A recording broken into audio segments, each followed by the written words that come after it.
Okay, it's a very great pleasure to introduce the last talk of the morning session. And Genevieve Walsh from Tufts will tell us about right-angled Coxeter groups, which are virtually three pseudo-manifold groups. All right, thanks for having me. It's a pleasure. It's beautiful here. It's my first time in South America. It's really very fun.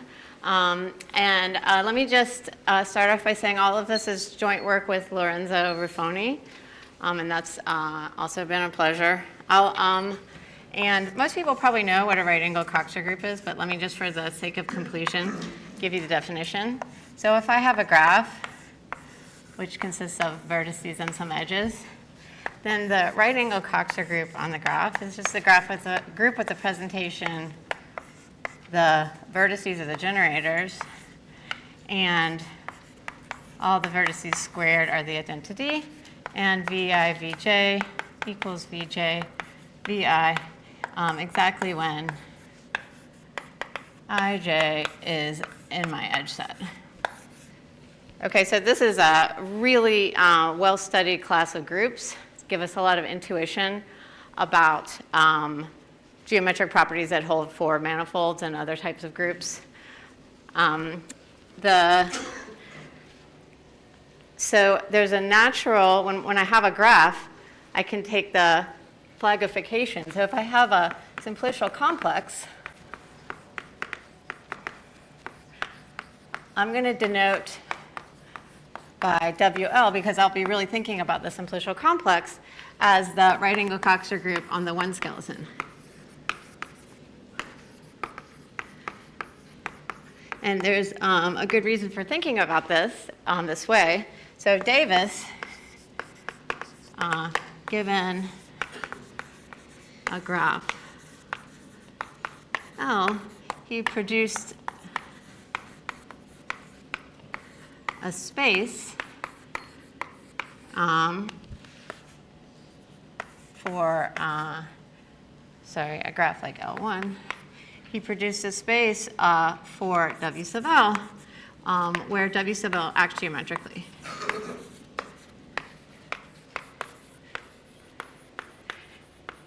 And if you want to get the simplicial complex from the graph, you just take the flagification. So whenever you see a click, you put in that simplex. Okay, so, and I'll denote by XL the Davis complex. And it's defined for a general Coxeter group. I'll just define it briefly for a right-angled Coxeter group. So it has some nice properties. XL is cat 0, cube complex, WL acts geometrically on XL, and the link of each vertex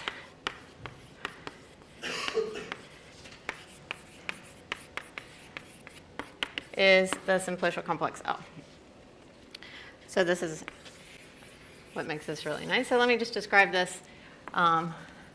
If I have this graph, which is also the flagification, I'm going to look at I'm going to take, so I have 3 vertices. So notice from my presentation of the right-angled Coxeter group, there's 3 generators. So for each generator, so I'm going to take this in, this is going to be in, my first step will be in a cube to the n. So here, this is going to be in the 3 cube.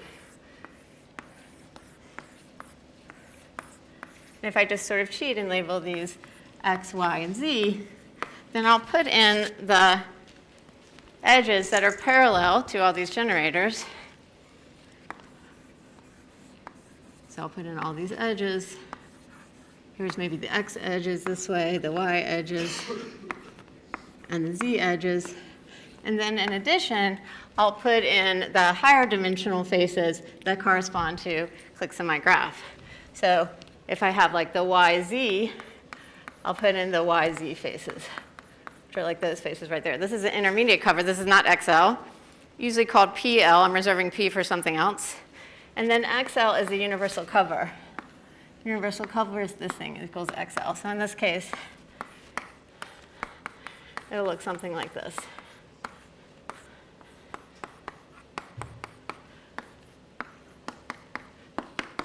Okay, the commutator, the first homology of this is Z2 plus Z2 plus Z2, and that'll act on this. This cover corresponds to the commutator subgroup, and this is a universal cover. This is a Davis complex right here. This one's a Davis complex. Okay, so exercise. So for a finite group, you can make another finite group, just this group. Okay, so in this case, notice this isn't a flag complex, so I need to add this. My space is just going to be this whole cube, and the group, which is Z2 plus Z2 plus Z2, acts by reflection. And then an exercise, that's just another example. Example is the same as exercise, but this one's an exercise. So if I take this graph, which is already a flag complex, so this will be a two-dimensional Coxeter group. I do the same construction, but in a 4 cube. I'm going to get that the intermediate cover, I'm going to get the intermediate cover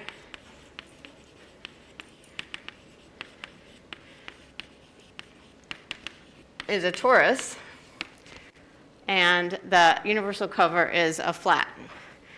Okay, so having this as a subgroup is going to keep my group from being hyperbolic.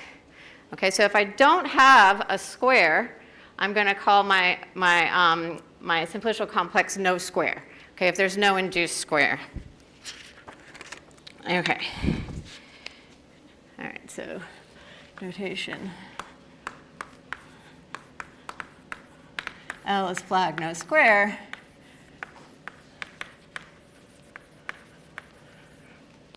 So that means it's a flag complex, so I don't have these triangles that aren't bounded by a triangle, that don't have the 2 triangle in there. That's what flag means. And no square means a flag complex. I'll just write it out. Means a flag complex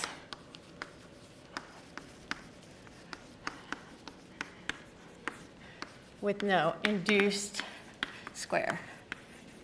So every square has a diagonal, in other words. Okay.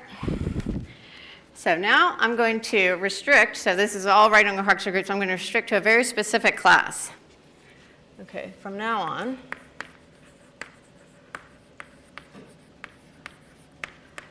I'm going to let L be a triangulation of a surface. And I want flag just means it's a flag complex. So whenever you see the one skeleton of a simplex, you see the simplex. So if you see, okay, and I'm going to let G be greater than 0 for the time being. And then if L flag no square implies that it doesn't, that W sub L is one-ended,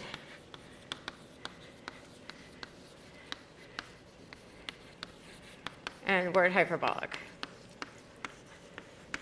So I apologize to this audience. Often I'll say hyperbolic. I mean word hyperbolic. Okay. Okay, so let's think about the Davis construction when I have this.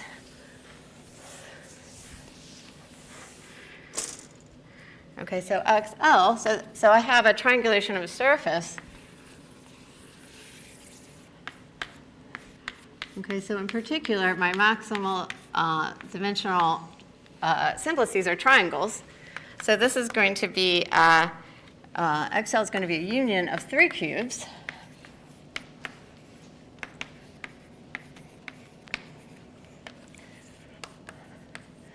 Glued along 2 faces along there. Okay, you can see that just coming out of here. So the link of each vertex is going to look like a triangulation of a surface, and coming out of each vertex is going to be the corner of a cube. And those cubes are going to be glued along their faces coming from here. And, okay, so the lengths of the vertices of the cubulation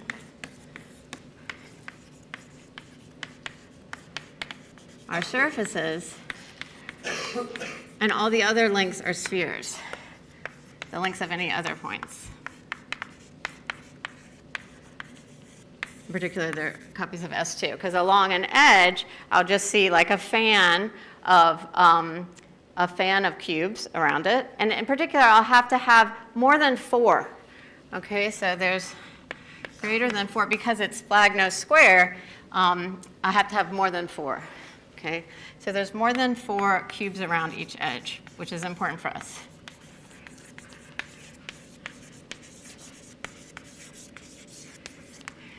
Okay. Okay, and this is going to imply, I think Musong first noticed this, that this admits a cat -1 structure.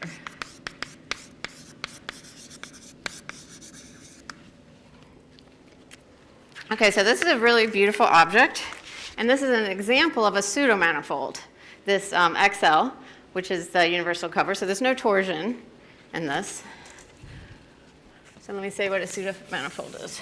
And even any torsion-free cover of this right-angled Coxeter group defined on the triangulation of a surface is going to be a pseudo-manifold. So let me say what a pseudo-manifold is. XL is a pseudo-manifold.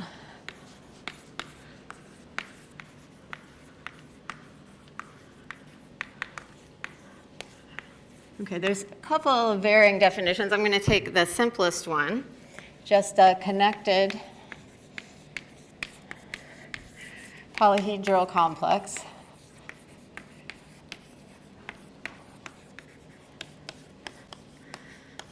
where the link such that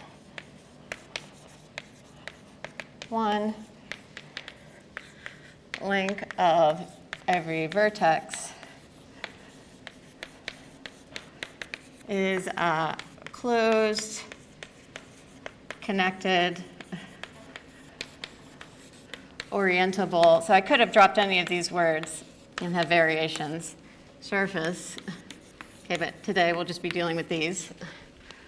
And I'll call it P. P is not a manifold. Okay, so it'll have some two-sphere links, but not everywhere. Okay, so if I had a three-dimensional, so I'll call it a three-dimensional such thing, a 3 pseudo-manifold, if all my polyhedron are three-dimensional, and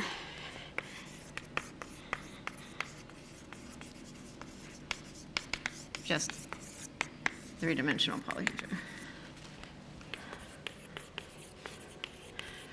Okay, so I think these are really beautiful and interesting. They're really, if I look at 3 pseudo-manifolds, which I'll restrict to in just a second, they're really close to 3 manifolds, but they're not 3 manifolds. And all the questions that you might have asked about hyperbolic 3 manifolds, you could ask about hyperbolic 3 pseudo-manifolds, and none of them have answers. And they're also really interesting. So let me just say some kind of cool things about them. And there's several other results I want to mention.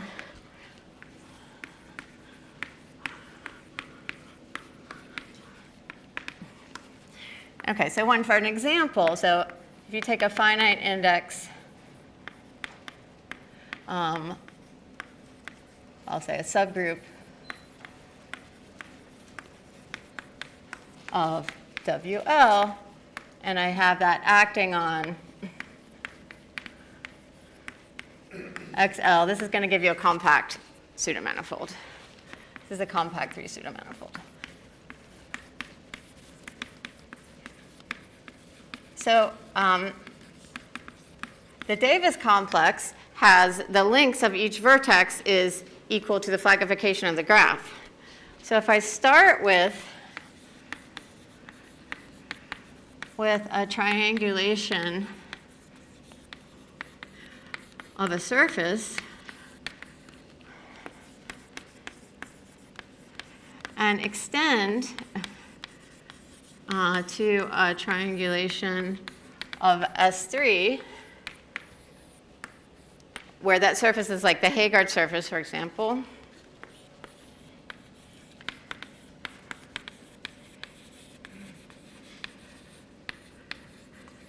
Then the right-angled Coxeter group on the triangulation of S3 is a 4 manifold. Okay, and by work of, let me see if I can spell this right, Pristesky and Sviatkowski, there's a subdivision of this triangulation, which is flag no square.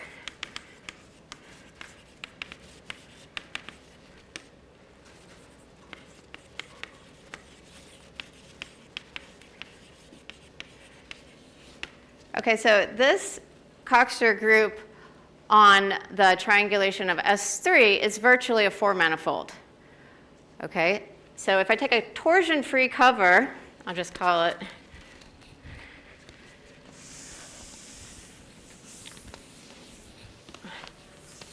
so I'll call the right-angled Coxeter group on the triangulation of S3 just W sub S3. So a torsion-free cover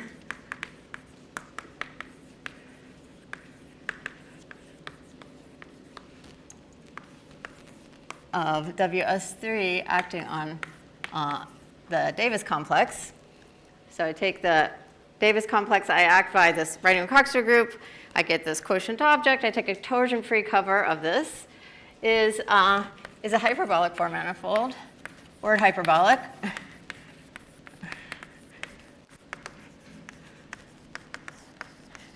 And it contains a 3 pseudo-manifold subgroup containing a 3 pseudo-manifold. 3 pseudo-manifold subgroup. Okay, so there are many of these hyperbolic 4-manifolds. I don't know their structures. That's a very open area, so what possible like smooth structures they may or may not have, but they're certainly word hyperbolic 4-manifolds, and they can't contain 3 pseudo-manifolds. And Duba and Ruffoni have been able to put this construction in a real hyperbolic.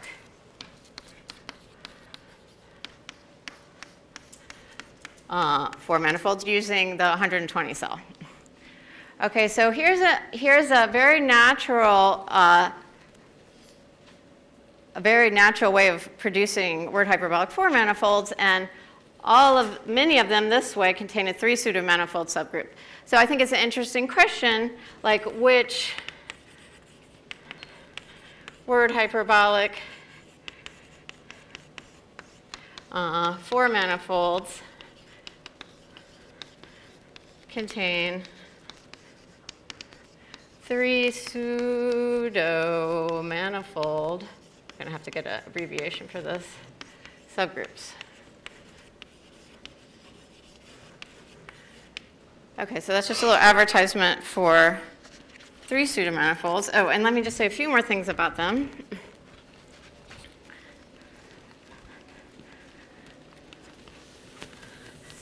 I wanted to draw this picture because it looks a lot like a picture that was drawn yesterday.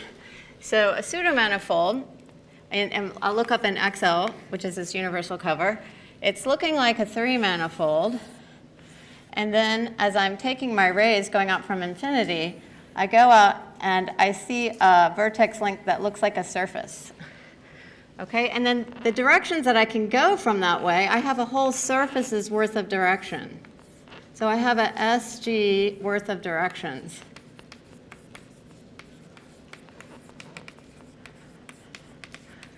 Okay, so what's happening, so like in a 3-manifold, a hyperbolic 3-manifold, its Gromov boundary is a 2-sphere. And what's happening here is that at each stage, when I look at geodesics from the origin, they're getting some topology. Okay, so the resulting, so the Gromov boundary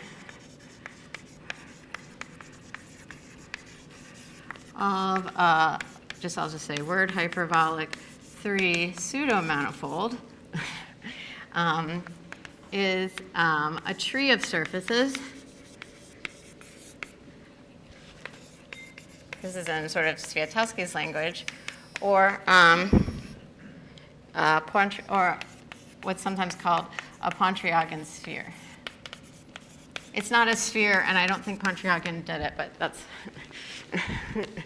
So one way to get this, if you're not used to it, is to take, I like this way of thinking about it, is to take the Sierpinski carpet and then glue the opposite sides together. Okay, and you'll have little tori everywhere. Okay, so Pontryagin spheres are cool. So this is what its boundary is. And that fits nicely inside S3. Okay, so there's infinitely many. Okay, this is Fisher, C-H-E, different Fisher than Fisher I'll talk about later. There are infinitely many QI classes. Okay, so this is actually relevant to our work because the vanishing of the L2 Betty number is a QI invariant. So there's infinitely many QI classes amongst pseudo-manifolds, and in particular amongst these W sub L. And this is Cashin, Donnie, Shrevey, and Stark. Okay. Also, they have, for compact pseudomanifolds, the Euler characteristic, this is pretty easy computation, so I won't do it, is just the sum of the genus. So in particular, this number is positive. Okay, so rumor would have it that maybe the groups are incoherent. So let me say what that is.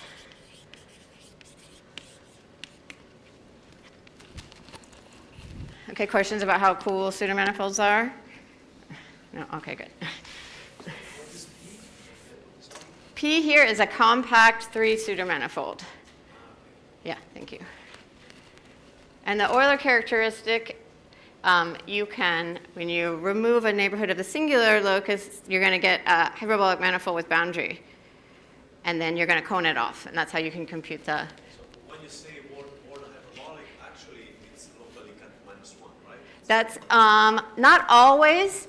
So for me, so there are, oh, here's another result. Oh, you did have a question about how cool they were.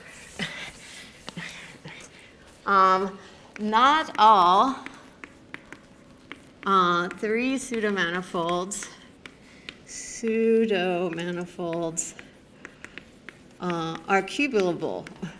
So cubulable. So I will be working with cat 0 cube complexes, but a pseudomanifold just is a polyhedral complex. It doesn't have to be cubulated.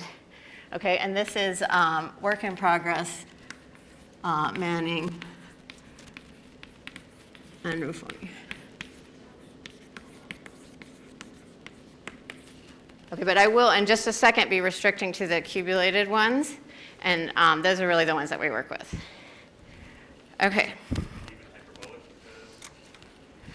Yes, my understanding is those are hyperbolic. I haven't seen that, and it's not out yet, but hyperbolic. Okay. Okay, so what was I going to say about coherent? Let me just define it. Definition. Finitely presented group G is coherent. This is one of my favorite definitions. Say it again? Oh, yeah. Oh, I want my whole group G to be finitely presented. Just for the group to be coherent. I want my group, okay, finitely generated is fine, but then it won't be coherent. It's not finitely. Yeah. Let me finish and then you can argue. Okay. If every finitely generated, this is finitely generated, subgroup is finitely presented.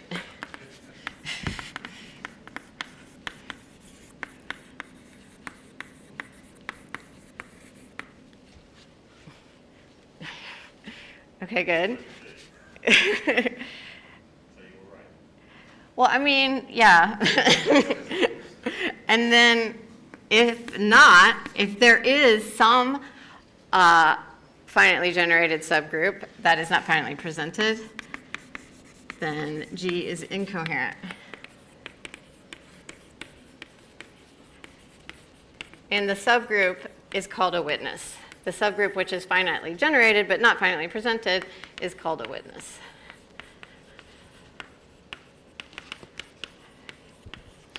Okay, and related to this is we say that G is virtually algebraically fibered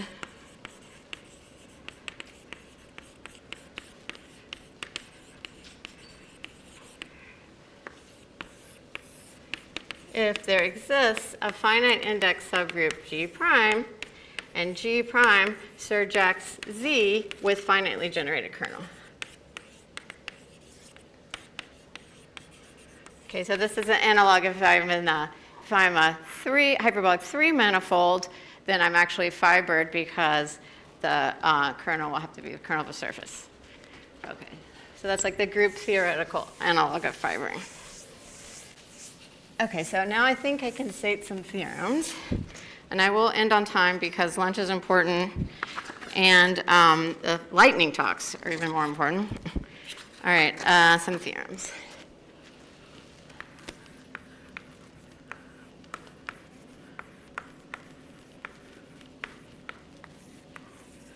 Okay, these are, everything's joined with Lorenzo. Okay, so theorem P, compact,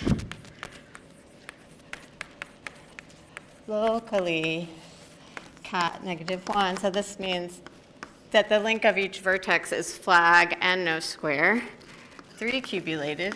So let me emphasize that this theorem only implies cubulated, not just 2 cubulated ones, but they have to be cubulated by 3 cubes for our techniques to work. 3 cubulated, 3 pseudo-manifold.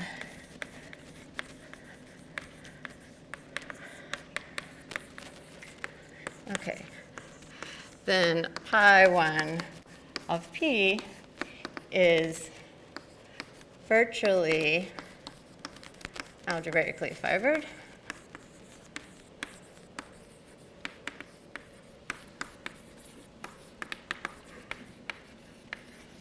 And incoherent. In particular, I won't write it, but the fiber is the witness to the incoherence. Okay? So then we have this corollary that these right-angled Coxeter groups, L flag no square, and as I explained, this will imply that the Davis complex, triangulation of SG, G greater than 0. This will imply that the Davis complex is a 3 cubulated pseudo-manifold. And then, so virtual algebraic fibering passes the covers quotients, and so does incoherence. Okay.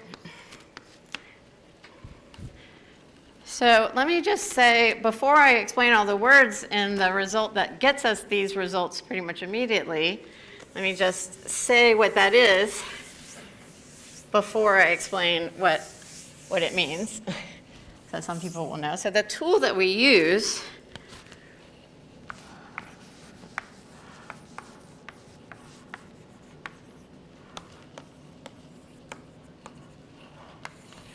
okay. So again, L is a flag,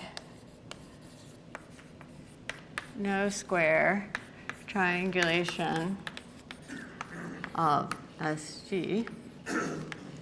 So we show that the L2 Betty numbers of WL acting on, again, WL is a right-angled Coxeter group, this is a Davis complex, are equal to 0 for K equals 0, 1, and 3, and G for K equals 2. Okay, so so this was part of a conjecture of Davis and Okun in the general case. We just do it in the hyperbolic case. And I want to say that the Euler characteristic of W sub L is just equal to G, because if you take that initial cover that I had corresponding to the commutator subgroup, it has 2 to the n number of vertices, and it's a 2 to the n cover, and it's like, anyway, you can get it from that pretty easily. Okay, so its Euler characteristic is very simple. Okay. So there's a lot to unpack in this, so let me give you just the briefest glimpse on the reflection off the lake of L2 homology to maybe convince you that it's useful to learn. It is a really great tool so notice that this space is a contractible space. Okay, so it's a really great tool for understanding groups acting on contractible spaces, which is one of the main things that people do in geometric group theory. So it's really useful for a lot of stuff. So let me just say, I will not spend too long on this, so I can say something about the proof. What is L2 homology? Okay, so X is going to be a CW complex. You can just think of it as XL through this whole thing. And the chains are just the square summable K chains. Okay, so a typical one will look like alpha I, sigma I, where all the sigma i's are K cells. And the sum of the sigma i's is less than infinity. And I could use real or complex coefficients here. We're not going to get anywhere near that detailed. Okay, I usually think in reals. Say it again? Yes, very good. Someone's paying attention. Thank you. Anything else? Okay, good. Okay, so this is a Hilbert space.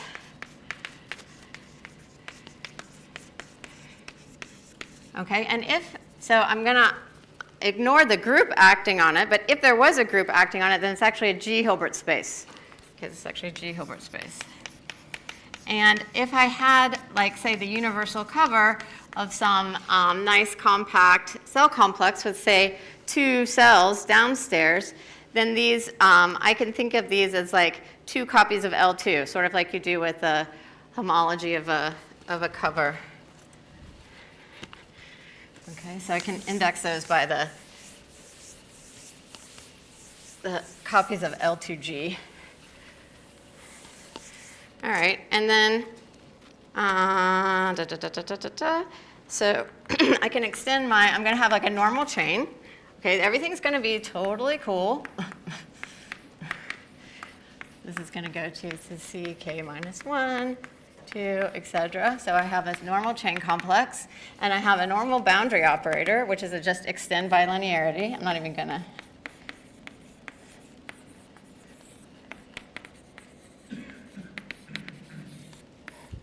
Okay, and I'm going to define my homology as just being the kernel of the boundary operator over. Now I could take this would be the unreduced homology, but I need to take the closure because I want this to be a Hilbert space. So I need to take the closure of this so I can take this quotient properly. Okay, so that's really the only difference that I need to do here. And similarly, okay, so I'm not even going to say relative. There's a relative version. All right, so notice if I'm looking at an infinite dimensional space, this is going to be huge. This is in general going to be infinite dimensional or 0.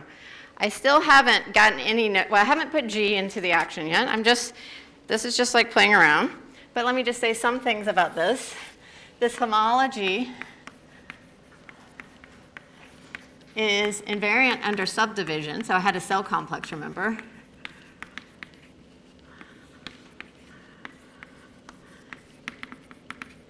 Okay, but not under homeomorphism. Okay, so like,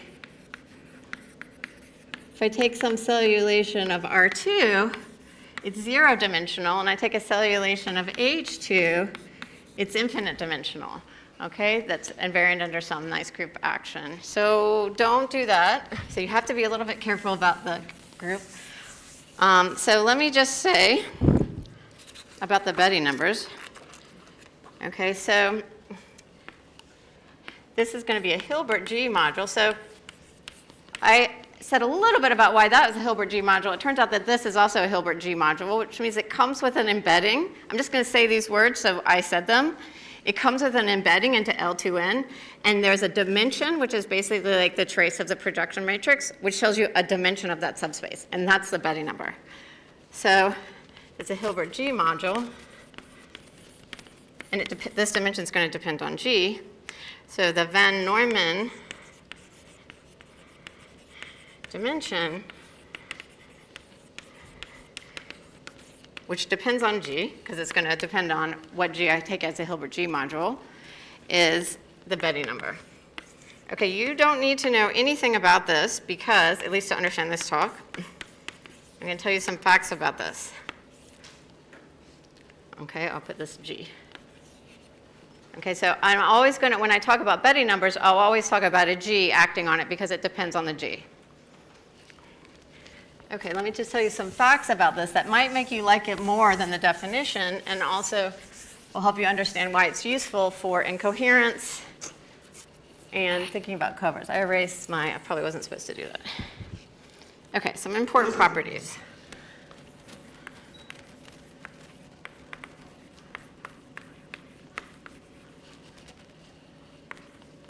I answer over time.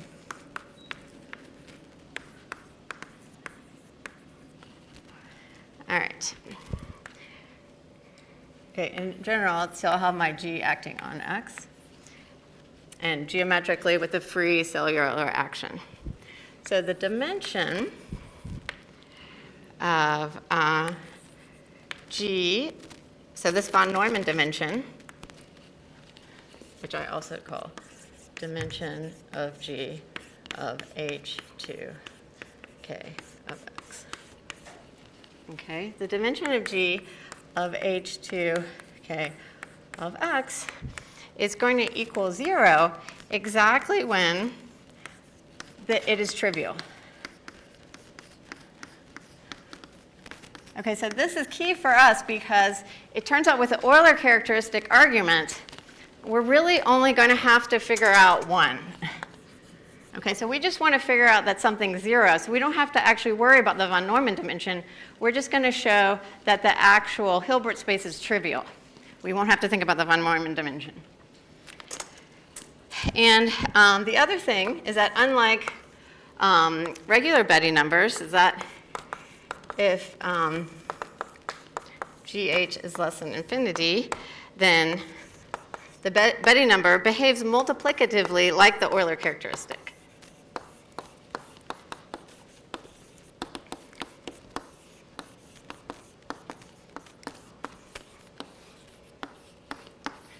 Okay, so that's very nice.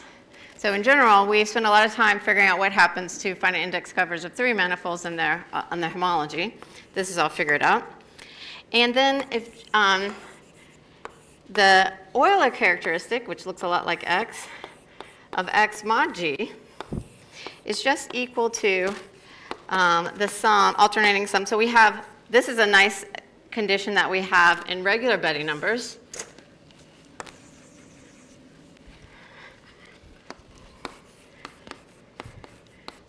Of G mod X. Okay, so this is going to allow us to only have to compute one Betti number over there in just a second. Oh, and then I also want to say, so all of these, the source for the classical stuff is Luke, although I would recommend reading either Lowe's book or Kameneyer.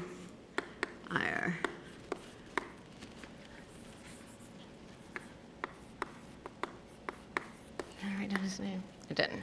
Okay. But anyway, I can give you those books if you want. All right, so the Euler characteristic works, and this is actually was observed by Davis and Oken. It's in their paper. I'm putting it here. The B3 of WL acting on XL, there's no top dimensional homology. This is an infinite space. Everything's glued together real nicely, is 0. Okay, so just notice that from just these facts alone, oh, and one more. If G is infinite, then the first Betty number, I'll just shoot and put B, is equal to 0. Okay, so this should be 0. Okay, so I have the 0 and the third one are 0. I already knew that. And so if I show that the first one is 0, okay, then we know that the second one has to be G because the sum is an Euler characteristic. Okay, so really this whole computation just rolls down to showing that the first Betty number is 0, and I just have to show that the homology is trivial. Okay, so that's all I have to do to get that. Okay, so now let me say why the other theorems that I erased follow from this computation, and that's where, remember the theorem was that WL is virtually algebraically fibered and is also incoherent. Okay, so that follows from some more recent work. Let me just state it.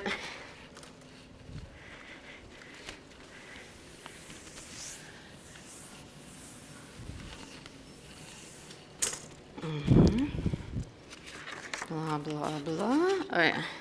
So why that result implies virtual algebraic fibering.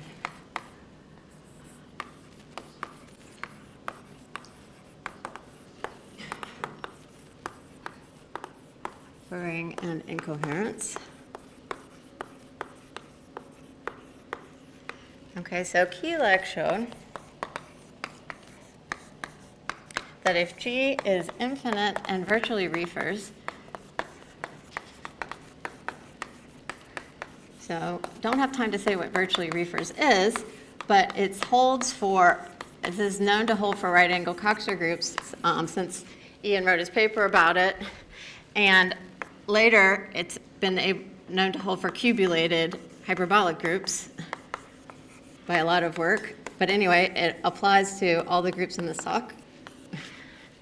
I have a group that's infinite and virtually refers, then the first Betty number of G acting on X is 0 implies that G is virtually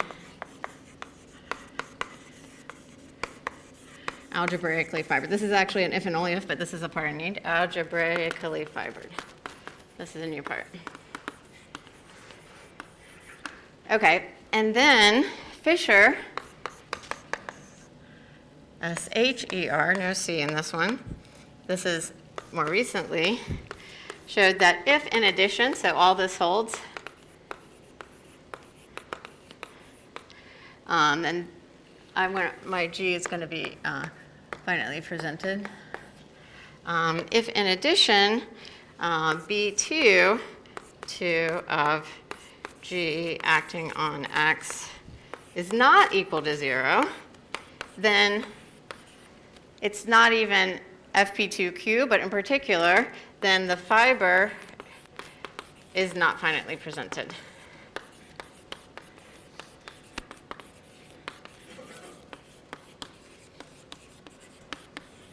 So computing the L2 Betty numbers enables you to have a kind of like sort of L2 incoherence, sort of very strong type of incoherence. Okay. So questions about the statements of the theorems or anything? I'm going to take a brief 30 seconds to talk about the proof. So remember the goal. So let's remember our goal with all that nonsense. I want to show that the L2 homology, the first L2 homology of my space X of L. So this was the pseudo-manifold. This is a Davis complex, which is cubulated, and the link of every vertex is a triangulated surface. This is a very nice space, is equal to 0. Okay, so here's the thing that I haven't really said anything about, is that somehow the L2 homology tells you something about what's happening at infinity. Because unlike regular homology, L2 cycles can branch out. So I can, in a tree, I can have an L2 cycle like this. 1, 1/2, 1/2, 1/4, 1/4. So this is L2 summable as I go out, and it somehow is telling me something about a homology class. So we want, even though we don't completely understand how these cycles are telling us something, we want them all to look kind of like this. So what we wanted, so for a pseudo-manifold, if you scoop out the neighborhoods of the singular vertices, you get a manifold with infinitely many surface boundary components. And so that's like a manifold with boundary, and the L2 homology of that is known. So that's what we're going to use. So our first step, and what we want to show is that all the well, you'll see where this comes up in a minute. Okay, step 1, we're going to subdivide and scoot. And we'll actually, and then we're going to scoop. All right, so first let's subdivide. That's the easy part. So we have a 3-cubulated 3 pseudo-manifold. And so what we're going to do is we're going to just truncate each cube. You can do this in general with a pseudo-manifold. I'll just do it for the cubulated ones right now. So I'm going to truncate to get a new polyhedral subdivision. Okay, and notice, so we get a new polyhedral subdivision.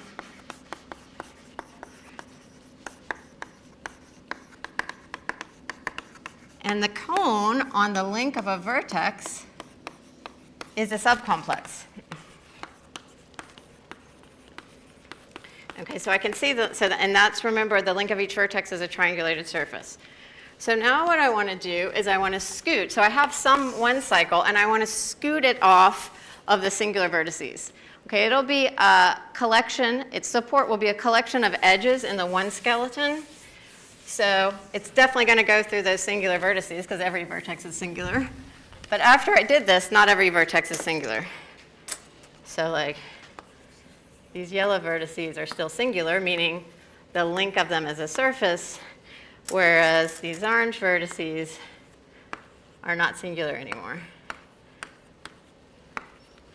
Okay, so the next thing we're going to do is, so we're going to, if our original cycle,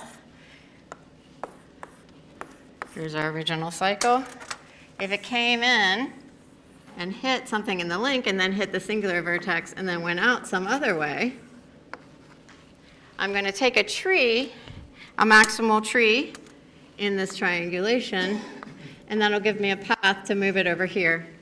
Okay, and I haven't changed the topological type of the cycle. And there's a bounded length on these paths because I will have the same link, and so this is still L2 summable. Scoot without changing the topological type. Okay, and now I'm going to just scoop out. I'm just going to remove all of the cone on the scoop. So I'm going to remove the cone on the singular vertices. I still have a simplicial complex.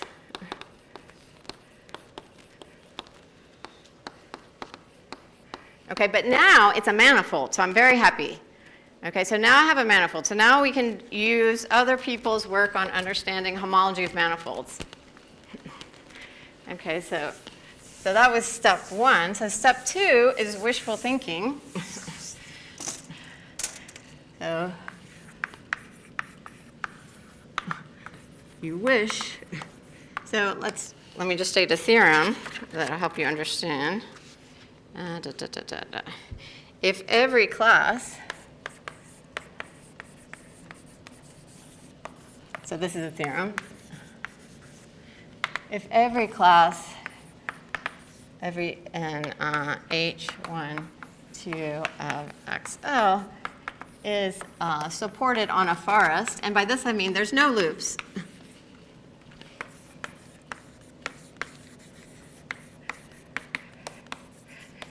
Then h1, 2 of xl is trivial. Okay, so this is because I have my xl, okay, and I have some cycle in here, and I'm going to call my scooped out manifold n hat. Okay, so I scooted it out of the way of the singular vertices, so it lives in here. There's a copy of it in here. Okay, and now I can take, so remember this n hat is actually a manifold with infinitely many boundary components. Kind of crazy. I can go to the universal cover. Okay, so this is now the boundary of this universal cover is a Sierpinski carpet. It's totally geodesic boundary. And then I can look at the key point is that the homology of NA, where A is a full preimage of that boundary. So this has a boundary, and this has A. Okay, it's going to be a whole bunch of hyperbolic planes, is actually trivial. Okay, so this follows from Poincare duality for L2 homology. This is a little lemma, but that's not bad. Okay, now what happens to this cycle up here? This cycle is actually homologous to something that lives in the boundary. Map it down here, boom, I kill the boundary right here. Okay, so it gets 0.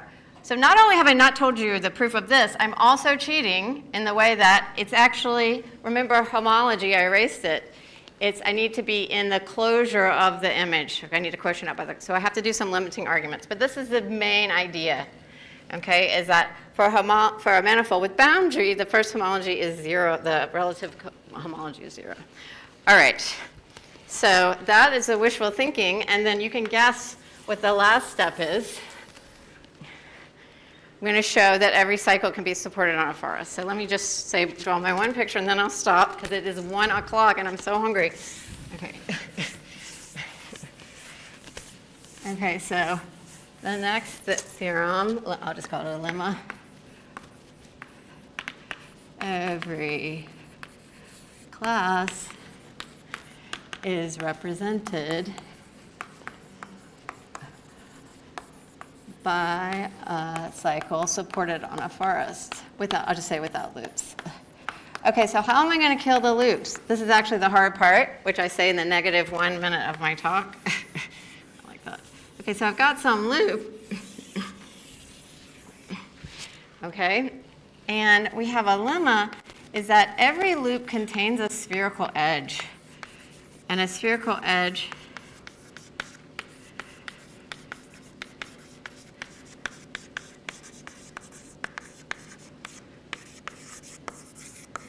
so this is in the L infinity ball. Okay, where this is a cubical ball. So I look at cubical balls, and there's some edge that's spherical. Let's say it's this one. Okay, so if every edge contains a sphere, if every loop contains a spherical edge, I only have to get rid of the spherical edges. And here's how I'm going to get rid of the spherical edges. Oh, look, the picture's right there.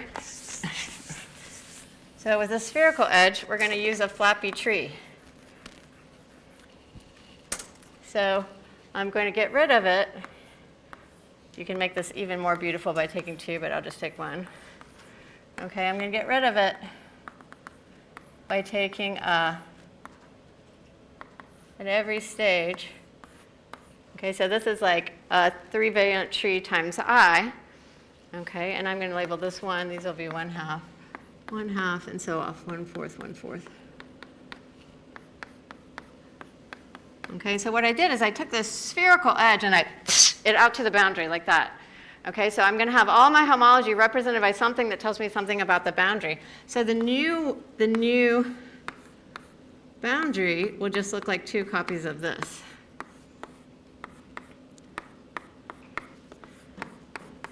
And furthermore, we show that I go out. So this is where we need 5 cubes around a vertex. There's 2 ways to go out, so you can keep going out towards the boundary. So none of these will be spherical edges.